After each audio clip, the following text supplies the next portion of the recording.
Hi everybody and welcome to another video of the Optimization Masterclass. So this class is going to be based on the course that I do at Imperial College, which is based on this book, Convex Optimization, of Stephen Boyd and Lieven Vandenberger. If you haven't followed the previous lectures in this series, please check the link over here. Remember that you can download the material that I use to teach the class, so the so-called smart handouts, from the link in the description down below. If you have suggestions on future topics that you would like that I cover in this masterclass, please leave it in the comments below. Thank you very much and enjoy the course. In this chapter, we're going to cover the topic of convex sets.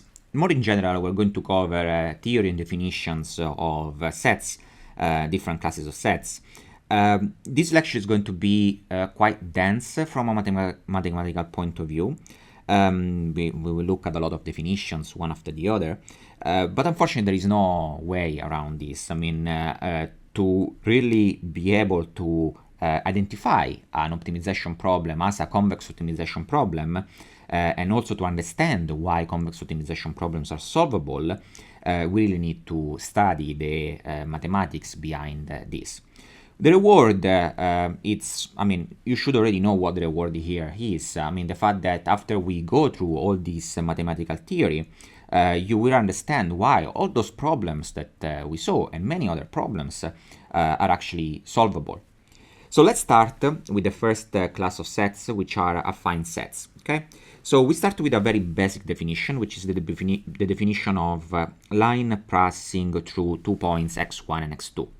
And the line is essentially given by the, in this case, by the points x1, x2, y, okay, by these three terms, in which y is defined as this expression over here, where theta is a real number. Then you see that, for instance, in here we have a sketch that when theta is equal to 1, then y is going to be x1. When theta is equal to 0, then we have that y is going to be x2. And for any theta that is between 0 and 1, we're going to have this segment over here, which is called line segment between x1 and x2.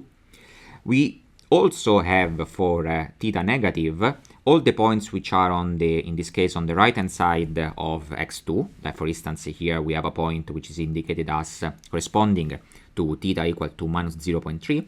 And for all values of theta which are greater than 1, then you're going to have points which are on the left hand side of x1. So you see that by changing theta, you go through all the points on this line. The next definition that we introduce is that of a affine set. Okay, so an affine set, so a set C is defined as a affine set if every affine combination, which is defined as essentially a combination theta 1 x1 plus theta 2 x2 plus and so on up to theta k xk, where the sum of all the thetas gives 1. So if all these affine combinations belongs to C. Okay, so what is an example of affine set? Well, an example of affine set is the line, for instance. Okay, because you see that the line satisfies the definition of affine set for the combination of theta 1 equal to theta and theta 2 equal to 1 minus theta. You see that in that case, theta 1 plus theta 2 is going to be equal to 1. And you see that any point that is generated in this way belongs to the line itself. Okay, so that's a very simple example of a affine set. A concept which is related to that of affine set is the concept of subspace.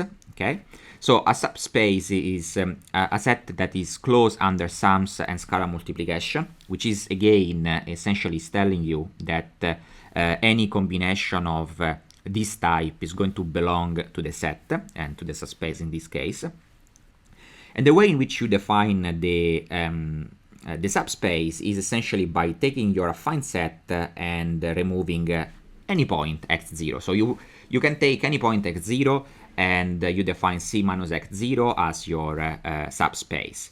This essentially assures you that you have a zero element, because you see that when you take in that affine set x0, then v is going to give you the point 0. Okay, so that's the reason why it's defined in this way, is to generate, to be sure that the subspace has a zero element. So, the reason why we introduce subspaces is because we said that the dimension of an affine set C is actually the dimension of the subspace V. Okay, and we will see an example shortly. What is an example of a affine set? Well, we say that an example is the line, but in general, I mean, a more general example is that the solution set of a system of linear equations Ax equal to b is an affine set. And I mean, this you can do it as an exercise, but so you can try to do it by yourself, and you can stop the video now and try to prove it. Otherwise, I'm going to prove it now, okay? So how do we show that? Well, we need to just apply the definition of what an affine set is. So we take 2 points, x1, which satisfies the equation, which belongs to the solution set, a times x1 equal to b, and we take a second point that again satisfies the equation. Then we want to check that the linear combination, essentially of the affine combination of this of x1 and x2, still belongs to the set, so it's still a solution of the equation. So what we want to do is we want to check if a times theta x1 plus 1 minus theta x2 is equal to b. So we do the computation and we get, we get a theta x1, but theta is a scalar, so we can bring it on the left hand side. So theta a x1 plus 1 minus theta a x2, okay? And so this has to be checked, so we don't know yet that this is equal to b, okay? And this is equal to what? Well, ax1 is b because of this, and ax2 is b. Then we do the sum of essentially we factorize b and we get b as a result. And this shows that the linear combination, the affine combination of theta x1 plus 1 minus theta x2 for any theta, this is true for any theta, is actually still a solution of the set of the equation, and this shows that the solution set of linear equations is an affine set. Actually, there is a result that shows that actually every affine set can be expressed as a solution set of a system of linear equation. Okay, so essentially it's the same thing. Okay, if you want the solution set of linear equations, it's an analytical way of characterizing this set, and the affine set is a geometric characterization of the set. Again, this can be seen also by the line. The line is nothing else than the solution of a certain linear equation. Let's introduce some additional definition, and what we're going to define now is the affine hull of C. Okay, so if you're given a set C that doesn't have to be an affine set, can be any type of set, then you can construct the affine hull, which is essentially the set of all affine combinations of points in the set C. And this is indicated with aff C. So what is the idea behind the affine hull? I mean, the affine hull is it's essentially the smallest affine set that contains your original set. For instance, if you're given these 2 points x1 and x2, okay, so of course if you have just 2 points are not an affine set, but the line passing through x1 and x2 is the affine hull of x1 and x2 because is an affine set that contains x1 and x2. Okay, we will see another example soon. Before doing that, I need to define the affine dimension, and the affine dimension of a set C is the dimension of its affine hull. So let's look at an example which is going to clarify all these definitions, and we consider a circle on the plane. Okay, so it's an empty circle. Then, I mean, the circle is not an affine set because, for instance, if I take the point here x1 and a point here x2, and I trace the affine combination of x1 and x2, I have a line that doesn't belong to the circle. The circle is just the circumference here, okay? So all these points do not belong to the circle, all these points do not belong to the circle. Another case is that you may take just the point x3, and then you have, for instance, a tangent, and again, this doesn't belong to the circle. Then how do we make, what is the affine hull of the circle? Well, the affine hull of the circle must contain all the possible affine combinations of all the possible points of the set, and that essentially means that all these lines have to be contained, and you can understand very easily that that means that the plane is the affine hull of the circle. And if we look now at the definition of the dimensions, then we have that the dimension of the circle is 1. Why the dimension of the circle is 1? The idea is simple. I mean, the dimension essentially is telling you how many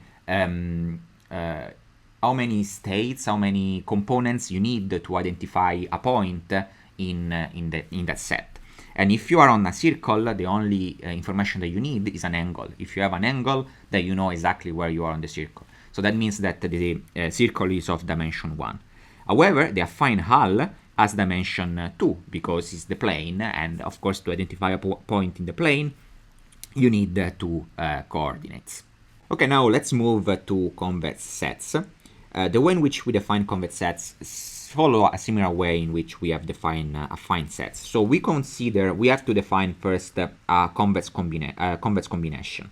So a convex combinations of point x1 to xk belongs to a set C is a point of the form θ1 x1 plus and so on up to θk xk. So it's a linear combination of the x1 to xk, where θ1 to θk sum to 1. And up to this point, this is exactly the same as the definition of an affine combination. But the additional requirement is that all the θi's have to be non-negative, okay? So this is the difference between affine combination and convex combination, is that the θ's have to be non-negative. Then a set C is called the convex set if and only if it contains every convex combination of its points. So, roughly speaking, a way to understand what a convex set is that if you consider any 2 points in the set and you trace the line segment between the 2 points, the line segment has to lie completely into the convex set, in the set itself. Okay? Or another way to imagine this is that if you put yourself on a point and you look at the other point, you have to have a clear line of vision between the 2 points that goes completely inside the set. Let's look at some simple examples. Here we have the parallelogram, so this set over here, and this is obviously a convex set because if you take any 2 points and you trace the line, any 2 points belongs to the set, the line segment is going to be, so not the line segment is going to be in the set itself. This is an example of of non-convex set, because if you take these 2 points and you trace the line segment, that's going to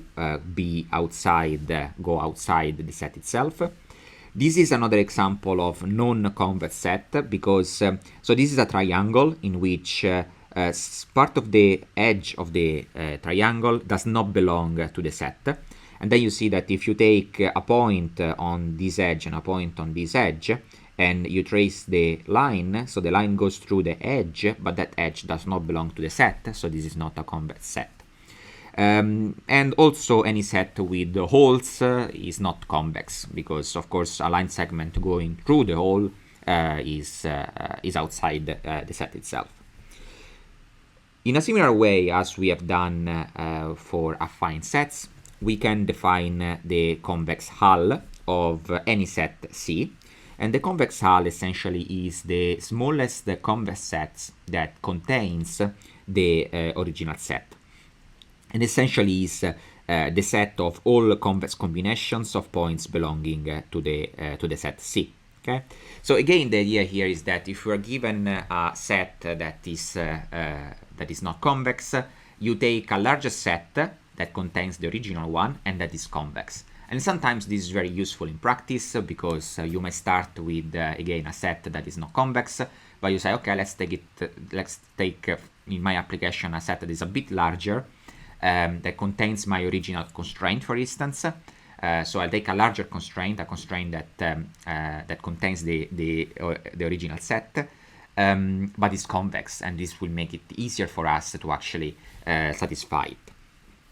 Let's look at some example of convex hulls. So in the case in which we have a bunch of points, the convex hull essentially is the smallest set that contains all the points. So in this case, it came out this sort of pentagonal shape. In the case of the kidney-shaped figure, then what we have is that we have to fill essentially this area to make it convex. If we go here, for instance, go back to this example, the convex hull of this triangle is nothing else than the same with the complete edges included.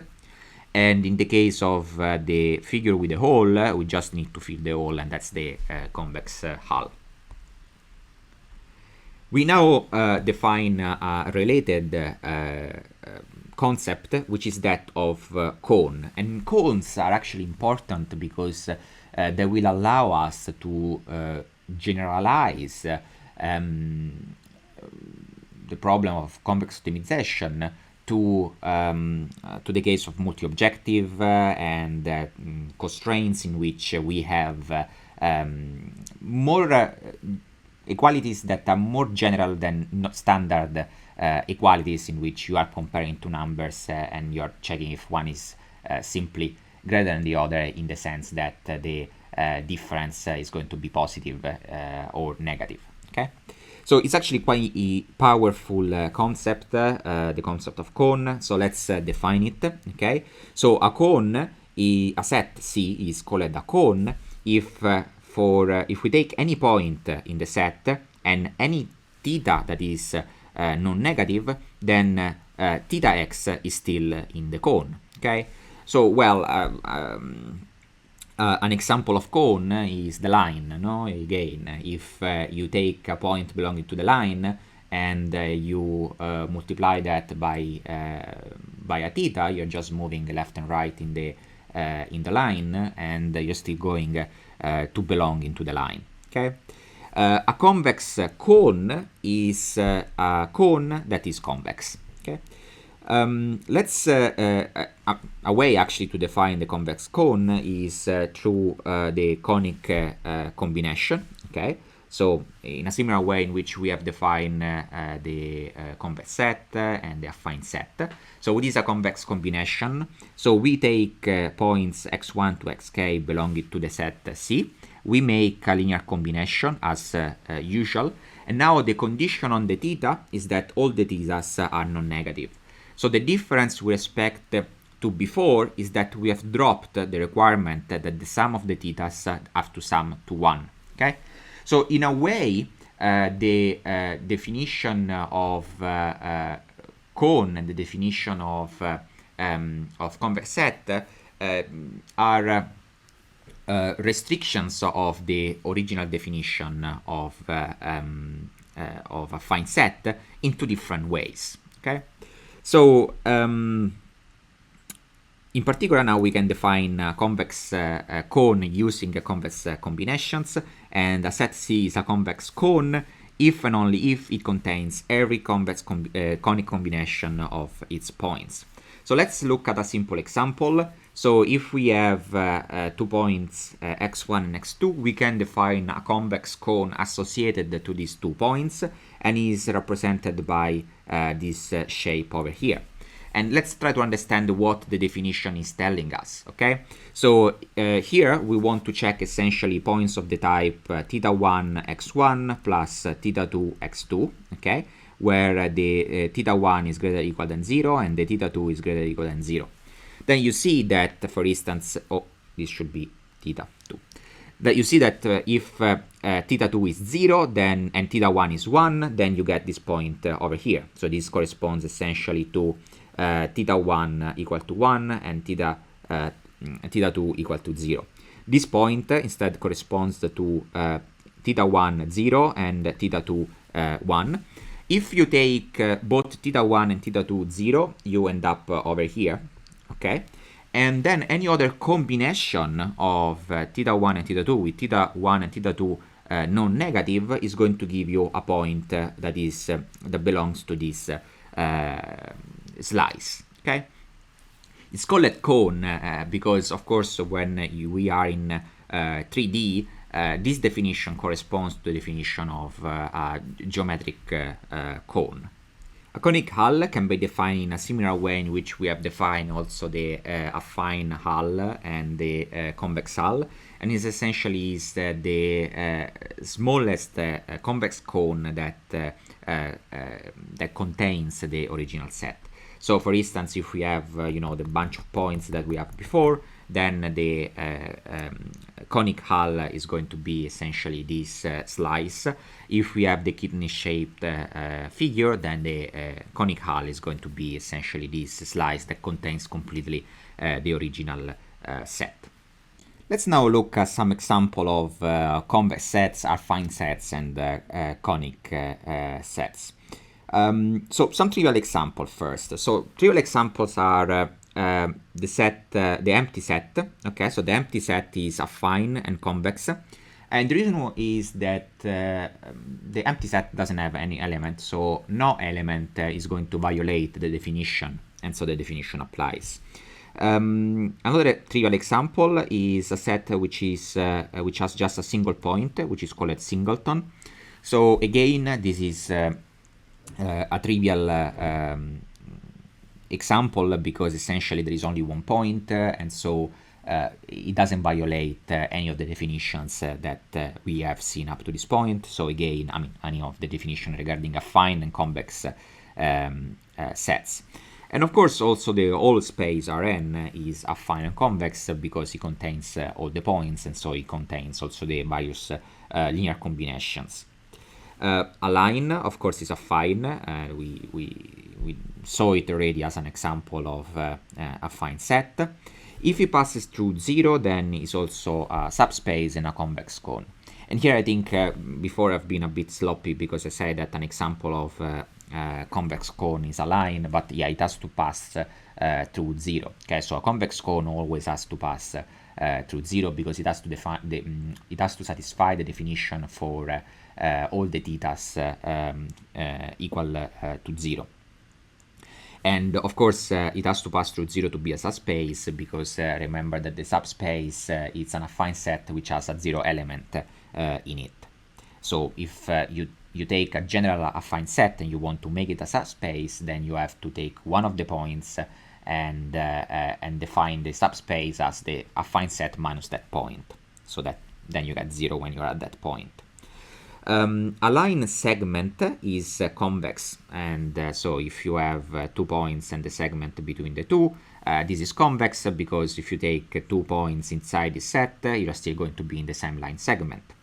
Of course, this is not an affine set because if you trace the line through the line segment, well, the line, of course, does not lie completely into the line segment. Okay. Array is essentially a semi-line, so it's something that starts from a point and continues infinitely in one direction, but it doesn't go in the left direction. This is an example of convex set because if you take 2 points on the array, this is still going to the line segment between these 2 points is still going to be on the array, so it's convex, but it's not affine because of course the line is bigger than the array, so it's not contained in the array. And if the starting point of the line of the array of the semi-line is the origin, so is 0, then this is also an example of convex cone. Okay.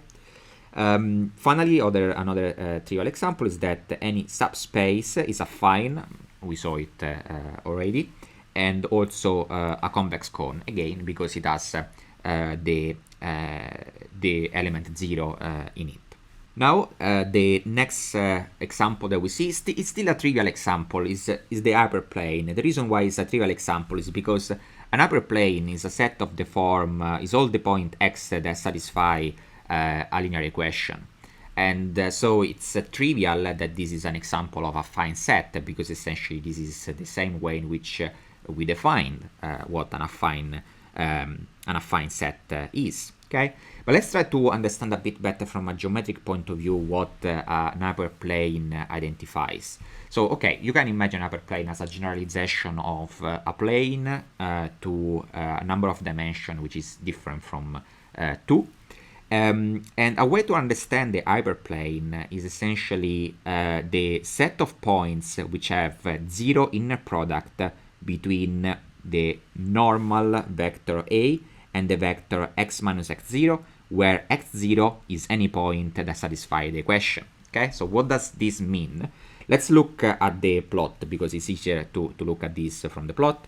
So if you take an affine set, which is essentially this line here, and you take a point x0 that belongs to the hyperplane, so essentially satisfy the equation. So this satisfies the equation A transpose x0 is equal to B. Okay, and we trace the normal, the outward normal to the hyperplane, so which is this vector over here. Then if we take any point that belongs to the hyperplane, so in this case, for instance, this point here, x, then we see that the angle between the outward normal and the vector that starts from x0 and goes to x is 90 degrees, and so the inner product is going to be 0. Okay, and that's true for any point that belongs to the hyperplane. Okay, so this is a way to characterize essentially points that belong to hyperplanes. And you can read the notes for the whole mathematical derivation, but I think that the plot clarifies this very well. And of course, hyperplanes are an example of affine sets. We already seen that, and are also example of convex sets, because of course, for instance, if you take this line, you take any 2 points, well, the line segment between those 2 points belong to the hyperplane itself. A concept which is related to that of hyperplane is that of half space, which is essentially sets of the form all the points x that satisfy the inequality A transpose x less equal than B. Okay, so the difference with respect to the hyperplane is that here we have the inequality, and of course can be less equal or greater equal, is the same thing. And you can imagine that the hyperplane is a degenerate example of hyperspace. And so let's look at the picture here, and let's just reason in terms of picture rather than looking at the mathematics that you can read on your own. So if we have an hyperplane, which is defined by the equation A transpose x equal to B, then we have 2 hyperspaces. One is the hyperspace A transpose x less equal than B, which is all the points which are on one side of the hyperplane. And then we have the inequality A transpose x greater or equal than B, that identifies another hyperspace, okay, which are all the points that lie on the other side of the hyperplane. So in fact, what happens is that a hyperplane divides Rn in 2 hyperspaces, and this is an example. As a matter of definition, we define the open half space as the interior of the hyper space. So essentially it's the same definition, but you have the strict inequality instead of having the less or equal than B. Okay. There is also a way of understanding, of defining the hyperspace using again that geometric characterization with the inner product. And in fact, any point that belongs to the hyperspace, it's a point that form an obtuse angle with the outward normal. So that means an angle that is greater than 90 degrees. So for instance, this angle over here, it's greater than 90 degrees, and so x2 belongs to the hyperspace. Instead, all the vectors, the points that induce a vector which have an angle which is less than 90 degrees, so it's an acute angle, that do not belong to the hyperspace that we have defined with the less equal in this case. And that's true, and of course, for any points that does not belong to the hyperspace. So they are all angles less than 90 degrees, and for all the points that belongs to the hyperspace, all the associated angles are all greater than 90 degrees. The next concept that we define is that of norm ball. So we consider a norm that we indicate with this expression, and we don't define a specific norm. I mean, this is just a general norm, okay? So it doesn't have to be the Euclidean norm or L1 norm or L infinity norm. It's just a generic norm. And the norm ball associated to this norm, generic norm, is essentially all the points x that essentially satisfy this equation, okay? So essentially that starting from a point xc that is the center of the ball, they are close to the center by a radius r. So all the points which are not more far than the radius r in terms of from the center in terms of the norm that we are using. A special example of norm ball is the Euclidean ball, which is a norm ball in which the norm that we're using is the L2 norm, which is the Euclidean norm. And another way of defining this is also by writing in this way. And the reason why we do it in this way, so we write it in this way, is because this allows us to define another concept, which is that of ellipsoid. And an ellipsoid is essentially when we squeeze in here a matrix, which is in this case the notation is P inverse, where P is a symmetric and positive definite matrix. Of course, if P is equal to R square times identity, then we end up with the definition that we have here, which is the definition of the Euclidean ball.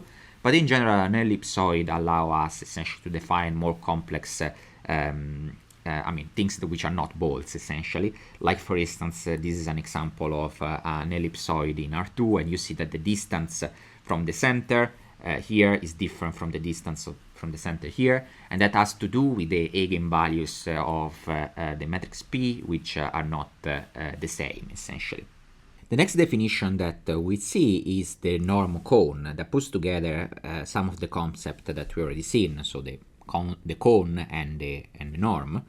And it's defined in the following way. It's the set of all x and t such that the norm of x is less or equal than t. I mean, here we are essentially isolating t, but you can imagine that this is just the last component of your vector. This is then a set that belongs to Rn plus 1 if x belongs to Rn. And of course, since this is a norm, it's implied that t is going to be, only a positive t is going to verify, a non-negative t is going to verify this condition. The norm cone is an example of convex set, and we can consider a special case of norm cone, which is the second order cone, which is also known as quadratic cone, Lorentz cone, or ice cream cone, and is represented over here, and is the cone corresponding to the Euclidean norm. Okay, so this is essentially the 3D cone as you would imagine it, and is defined in the following way. So is all the x1 and x2 and t such that this inequality is satisfied. The meaning of this inequality is quite obvious. So this part here identifies a circumference, and that this is identifying the radius of the circumference, and so you see that as t increases, then the radius of that circumference increases, and it develops the cone. The next important example that we look at is the polyhedron, which is also called by other people polytope. And here we have to note that some people define polyhedron and polytope in a slightly different way, including or not including the boundary, but the definition is inconsistent in the literature. So we just use the word polyhedron to indicate any type of set that satisfy these conditions. Essentially, it's all the x that satisfy a bunch of linear inequalities and a bunch of linear equality. So it's obvious that the polyhedron can be understood as the intersection of a finite number of half spaces and a finite number of hyperplanes.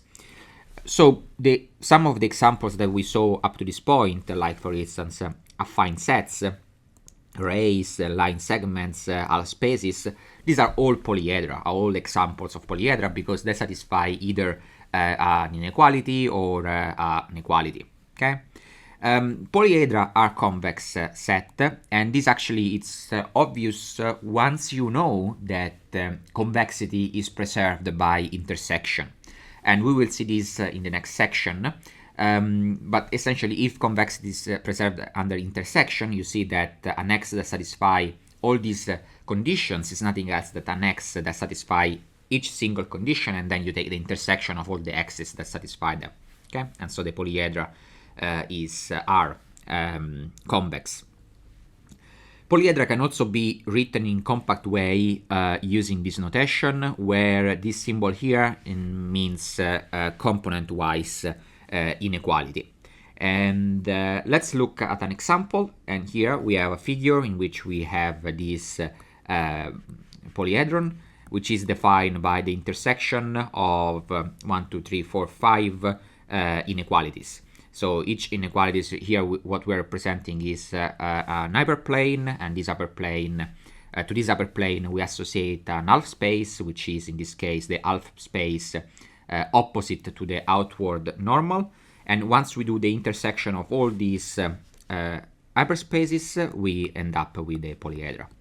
Now, a polyhedra is, you can imagine it as a convex set which has straight edges. Okay. So an example, for instance, of a special example of polyhedron is the non-negative hortant Rn plus, which is all the x which are component-wise positive. So, for instance, if we are in 2D, then the non-negative hortant is this set over here, okay, and this is a polyhedron. Okay, if we are in 3D, okay, so now let me try to sketch it in this way. So if we are in 3D, so all the, this continues in this way in the negative directions. Essentially, all the things which are in the three positive semi-axis is going to be the non-negative hortant. Okay, and it's an example of polyhedron because it's convex and all the edges are straight.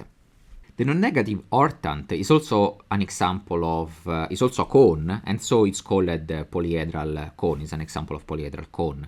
And that's because, if we take the non-negative hortant and we take two external points, x1 and x2, and we sketch the slice, the pi slice associated to x1 and x2 passing through 0, you see that this identifies exactly the non-negative hortant, and is a cone. Okay. Generally, all the examples that we saw before are examples of polyhedra, apart from the norms. Okay, the norms usually define something that is sort of spherical. As long as a convex set has straight edges, then it's going probably to be just a polyhedron. Okay. The final important example that we see is that of positive semi-definite cone, which indicate with S plus N. So what is this cone? Well, let's first define S.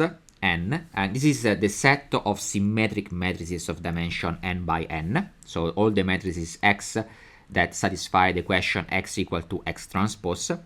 And then among this set, we take a smaller set, which is the set of symmetric positive semi-definite matrices, which is essentially defined as S plus power n, which is all the matrices that are symmetric, which satisfy the inequality given here.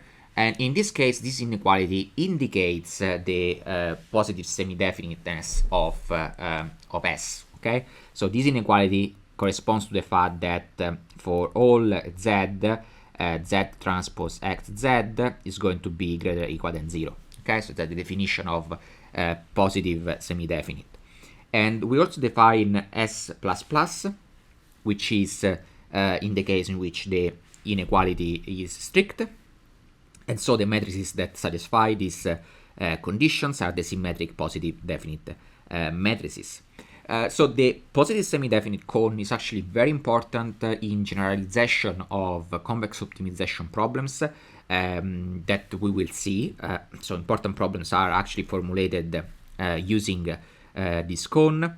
And you will see that actually we will do some algebra using the positive semi-definite cone. I can tell you from now already that here the trick is really thinking of S plus n as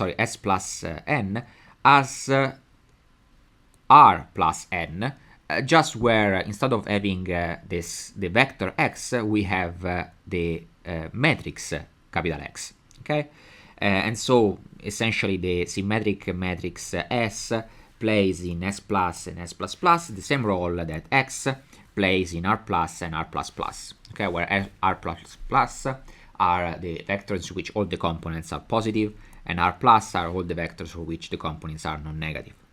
In fact, since we know that R plus is a convex cone, we would expect that by this analogy that S plus is a convex cone, and in fact it is indeed a convex cone. Okay, the proof you can do it actually. Let's do it. Okay, so we want to prove that S plus is a convex cone. I'm going to do it. If you want to try to do it by yourself, stop the video now. If you're continuing to watch, that means that either you tried or you want to know what is the solution. And so what do we have to do? So what we want to show is that if we have a θ1 and a θ2 which are greater or equal than 0, and we have matrices A and B which belongs to S plus n, okay, then what we want to show is θ1 A plus θ2 B still belongs to S plus n. Okay, so this is what we want to show to prove that this is a convex cone. Okay, so how do we do that? Well, we use the definition of positive semi-definiteness, which means that we take any x, so for all x, we want to compute x transpose of θ1 A plus θ2 B times x, and this is going to be equal to θ1 x transpose AX plus θ2 x transpose BX. Okay, but now we know that this term here is going to be greater equal than 0, and this term here is going to be greater equal than 0 because A and B belongs to the positive semi-definite cone, and then this means that since θ1 is greater equal than 0 and θ2 is greater equal than 0, this is greater equal than 0, and this means that this matrix that we obtain over here belongs to the same set. And so this proves that the positive semi-definite cone is indeed a convex cone.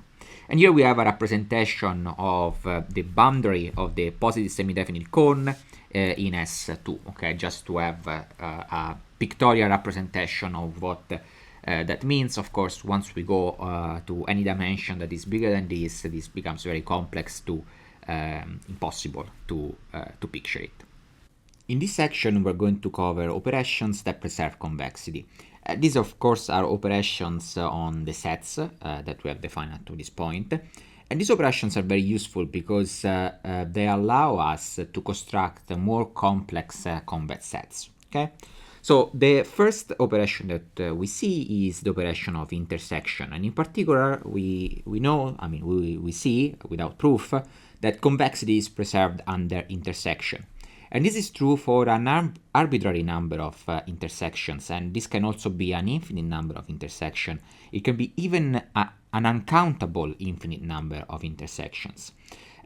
Simple examples that show these are, for instance, polyhedra. A polyhedron is the intersection of a finite number of Hall spaces and hyperplanes. And since hyperspaces and hyperplanes are convex, then polyhedra are convex as well. Note that the converse holds as well, and in particular that every closed convex set, so it has to be closed, this is not true for open convex set, but every closed convex set can be obtained as the intersection, possibly infinite, possibly uncountable, of Hall spaces. Okay, let's look. Let's formulate this. Okay, so a closed convex set S is in general can be indicated as the uncountable intersection of all Hall spaces that contains it. Okay, so let's look at a simple example. If we consider the positive semi-definite cone, well, the positive semi-definite cone can be expressed as the uncountable intersection of sets of this type. So all sets of matrix S which are positive semi-definite. No, I mean that's exactly how the cone is defined. But now the point is, if we define the positive semi-definite cone as the intersection of these elementary sets, then what we need to study is just if this individual set is convex or not. If it's convex, then the intersection is going to be convex. And of course, this single set, so this set over here, is convex because it's just a linear form in X. Here, remember that the variable is X, is not Z. So this is not a quadratic form, but it's just linear in X, in the variable X. So this is just a linear form which is greater or equal than 0. So that means that this is simply an Hall space in the set of symmetric matrices. So that means that an Hall space is convex, so this individual set is convex, and that the intersection of all these convex sets is convex, and that proves that the positive semi-definite cone is a convex set. Another important operation is the image and pre-image of a convex set through an affine function. So let's first define an affine function. So an affine function f is essentially a sum of a linear function and a constant. Okay, so f of x has the form a times x plus b, where a is a matrix and b is a vector. Okay, suppose that S is convex, so we start with a set that is convex and we have an affine function f, then the image of S under f is going to be convex. So the image is nothing else that the result that you get from the function for all the x that belongs to the set.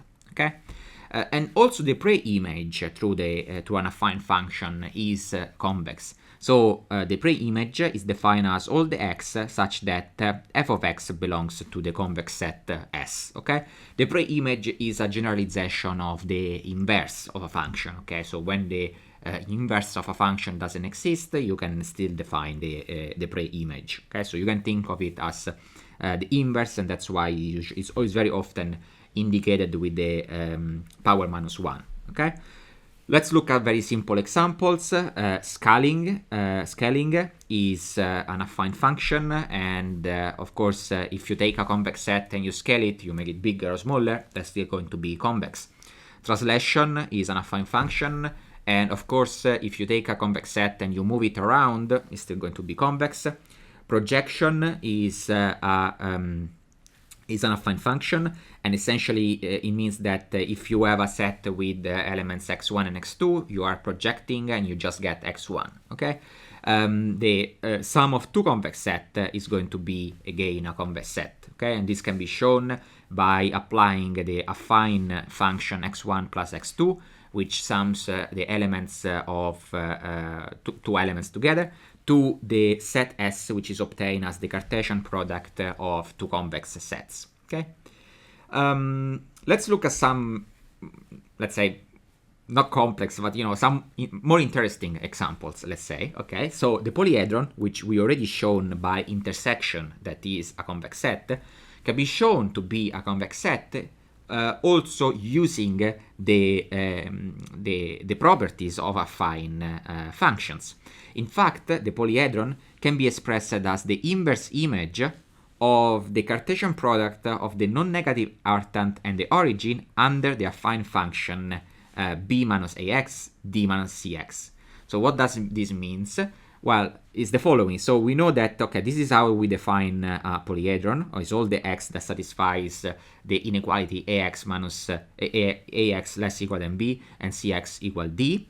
And this can also be defined in the following way. How? Well, it's all the x that satisfy the condition that f of x belongs to this set. So what is f of x? Well, f of x is nothing else that b minus ax, and we said it has to belong to R plus, and then we have that d minus cx has to belong to the singleton 0. But this, essentially, if we look at this one, this means that b minus ax has to be greater or equal than 0. And the second one tells us that we want that d minus cx is equal to 0. This is exactly the inequality that we have, the equality that we have there. And b minus ax greater or equal than 0 is nothing else than ax less equal than b. Okay. Let's look at some other example. The solution set of linear matrix inequalities, LMIs. So all the x such that a of x is less or equal than b, where a of x is defined in this way. So it's a linear combination with respect to weights, in which the weights are matrices which are symmetric matrices S, belongs to Sm, and B here again is a symmetric matrix. Well, the solution set of linear matrix inequality is convex. So you can imagine this, so let's remove a bit of red here because it's a bit too much. So you can imagine essentially that this is essentially a generalization of a simple linear equation, where instead of having coefficients which are vectors, you have coefficients which are matrices. Okay. And what this is telling us essentially is that even in this case, the solution set is still convex. We already knew that this was true in the simple linear inequality case, and this is true also in the linear matrix inequality case. Linear matrix inequalities are actually quite useful, and they arise in complex convex problems. Okay. How do we prove that? Well, we can prove this exactly in the same way as we did in the example before, and in particular the fact that we can express this set as the inverse image of the pre-image. So maybe this is something that I didn't specify. Oh no, yeah, I specified it here, that pre-image is also called inverse image. So the set of the solution set of this linear matrix inequality can actually be expressed as the inverse image of the positive semidefinite cone under the affine function f given by this expression over here. This is nothing else than saying, so let's try to write it. Okay, so is the inverse image, so it's all the x such that f of x has to belong to s plus n, if m in this case. Okay, so this is essentially the condition that we want to that we are saying is equivalent to this.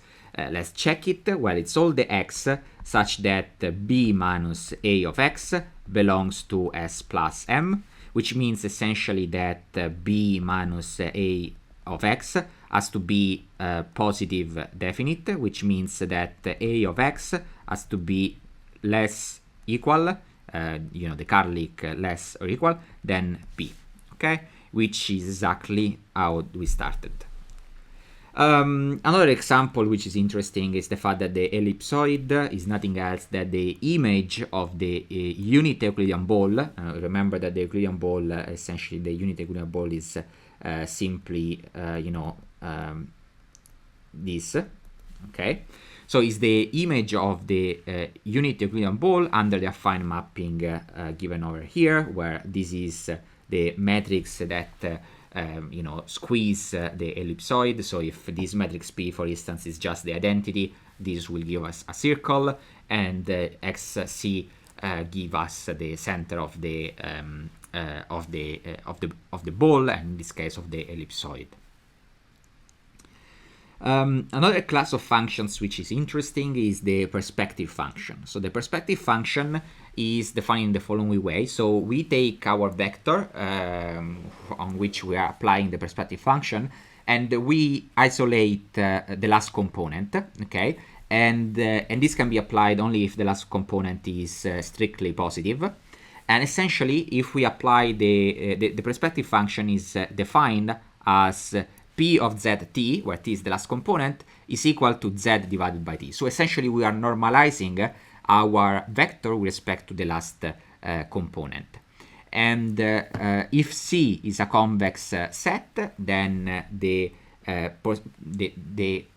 image of this convex set through the perspective function is going to be a convex set. Okay, I mean, it's a special case of projection. In fact, let's move on and define the next more general type of function, which is in fact called projective function. And then we see an example so that it's going to be clear why this preserves or doesn't preserve convexity.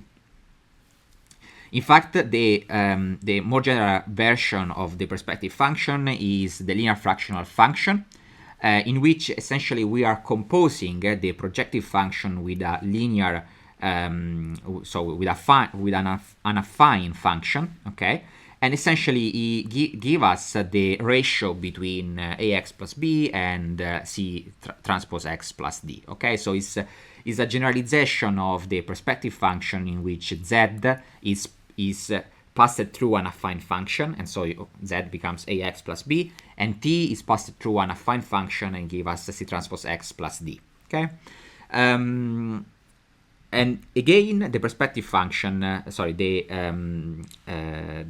projective function, so the linear fractional function, is going to be a convex function. So let's look at an example. So if we take, for instance, this set here, which obviously is not convex, because if I take this point here and this point here, we go outside, and we pass it through the linear fractional function defined in this way, we are going to end up with this result over here. And as we see, this is not going to be convex, okay? And you can imagine that instead, if we started with something that it was convex, like for instance a circle, then we end up with something that is just oblonged, but is still going to be convex.